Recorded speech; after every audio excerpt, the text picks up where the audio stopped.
What's getting me excited is to see an industry that is normally very conventional is now moving forward. So everybody is looking at technology and innovation, and to come here, you're at the heart of the innovation. Oh, the food industry is an interesting place. It's often slow to adopt new technologies, but seeing the things that are available at this year's Process Expo, there's a lot changing very fast. Again, seeing things like the cloud technologies, VR, augmented reality, automation solutions, there's a lot that's going to be changing in the food industry, and the Process Expo helps connect us with that opportunity. A lot of people want a lot of things fast. They want it just to heat it up and it's ready to go, ready to eat.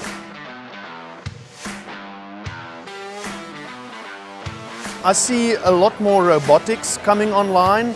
Automation is becoming a big thing now. So this is a great place to see how robotics can actually help you in the food industry. One trend that we see out here is the open platform software that will really truly on the shop floor connect the machines together in a way that they can adjust on the fly.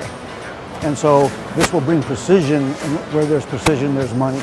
In trends in general in food processing, it seems that labor is an issue, and that's why the advantage of all this technology can help save on labor. We're looking at taking a handmade product, and the technology of the food processing world is helping us scale it, so we can do thousands of units instead of hundreds by hand. Pet food as a market is going to grow dramatically, even faster than it already has, because of the demographic changes and the trends in this country. And now people are having dogs that are really a part of their family, and so they want to feed their pets like they would their child.